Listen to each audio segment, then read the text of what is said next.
چینی اور مرچوں سے نظر اتارنا.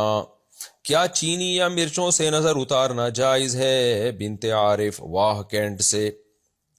جائز ناجائز تو کی بات نہیں ہے، عبث ہے، لغو ہے، فضول ترین کام ہے، اور اللہ پہ توکل کے خلاف بہرحال ہے، کیونکہ اس کا کوئی نہ قرآن و سنت سے ثبوت ملتا ہے اور کوئی دلیل نہیں ہے اس کے. دیکھیں دلائل یا تو قرآن و سنت سے ہوتے ہیں یا عقل سے ہوتے ہیں، نہ عقلی کوئی دلیل ہے نہ قرآن و سنت کی کوئی دلیل ہے. بعض لوگ کہتے ہیں کہ یہ تجربے سے ثابت ہے کہ بچہ رو رہا ہوتا ہے، مرچیں جلاتے ہیں تو بچہ چپ ہو جاتا ہے، اس کا مطلب نظر لگی تھی اور ٹھیک ہو گیا. تو خوب سمجھ لیں، عبداللہ بن مسعود رضی اللہ تعالیٰ عنہ سے ایک روایت ہے جس کا مفہوم یہ ہے کہ شیطان کیا کرتا ہے کہ بچوں کو نا چٹکی مارتا ہے، رولاتا ہے. پھر اس کی اماں کیا کرتی ہے، وہ اس طرح کے ٹوٹکے کرتی ہے تو شیطان چٹکی مارنا چھوڑ دیتا ہے. تو ماں سمجھتی ہے میرے ٹوٹکے سے ایسا ہوا ہے، تو ماں کا اس ٹوٹکے پہ اور زیادہ یقین آ جاتا ہے، حالانکہ وہ ٹوٹکے کی وجہ سے نہیں ہوا ہوتا. وہ اس لیے ہوا ہوتا ہے کہ شیطان جب آپ ٹوٹکا کرتے ہیں بچے کو تنگ کرنا چھوڑ دیتا ہے تاکہ آپ کا ٹوٹکے پہ یقین آئے. تو بار بار شیطان کرے گا، بار بار آپ ساری زندگی مرچیں ہی جلاتے رہو گے بیٹھ کے. تو اس کا حل یہ کہ بچہ رو رہا ہے تو یہ ٹوٹکے نہ کریں آپ، یہ حرکتیں اوٹ پٹانگ نہ کریں. مرچوں کا بچے کے رونے سے، انگریزوں کے بچے بھی تو روتے ہیں نا، وہ کیا جلاتے ہیں؟ عربوں سعودی عرب میں بھی تو بچے روتے ہیں، وہ کیا جلاتے ہیں؟ تو یہ انڈیا پاکستان میں ہی کیوں مرچوں کو برباد کر رہے ہیں آپ؟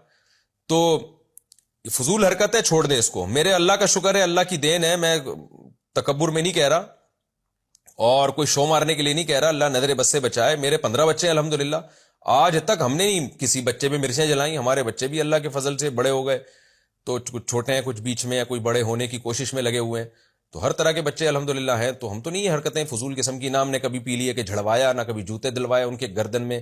یہ اللہ نے ہمیں ان فضول چیزوں سے محفوظ رکھا ہوا ہے. کوئی بچہ بیمار ہو جائے اللہ سے دعا مانگتے ہیں، ڈاکٹر سے علاج کراتے ہیں، ڈاکٹر سے یا کبھی ہومیوپیتھک، کبھی حکیم، کبھی ایلوپیتھک ڈاکٹر، یہی چل رہا ہے اور اللہ کا فضل ہے جی. تو اس لیے جو ان ٹوٹکوں میں پڑے گا برباد ہو جائے گا. اور ہم نے دیکھا ہے ہمارے جو ریلیٹو ٹوٹکوں میں لگے ہوئے ہیں وہ ٹوٹکے ہی ساری زندگی کرتے رہتے ہیں. آج فلانے کی مرچیں جل رہی ہیں تو کل سلبٹے گھوم رہے ہیں، پرسوں فلانا عامل آیا ہوا ان کے گھر میں سونگ سونگ کے جا رہا ہے، پتہ نہیں گند کر کے جا رہا ہے وہ عامل ان کے گھروں میں، اور آج فلانے نے کہہ دیا ان کے گھر میں یہ ہوا ہوا ہے، آج فلانے نے کہہ دیا. ساری زندگی عذابوں میں ہی گزرتی ہے ان کی.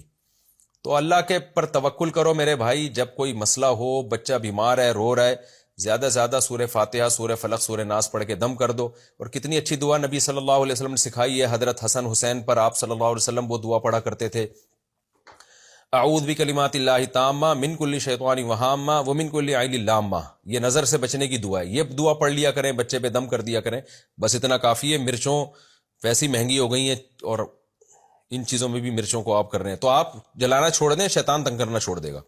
ورنہ شیطان تو آپ کو پتا ہے وہ آپ سے بڑی چیز ہے، وہ پھر ایسا کرے گا نا آپ کے ساتھ کہ آپ یاد رکھو گے، پھر مرچیں ہی جلاتے رہو گے اور پھر مرچوں سے آگے بڑھائے گا، کہے گا اب کچھ ہو گیا، اب عاملوں کو لے کر آؤ.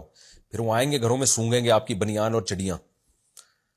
اللہ نے عاملوں پر یہ عذاب رکھا ہے کہ لوگوں کی بنیان اور چڑیاں سونگتے ہیں.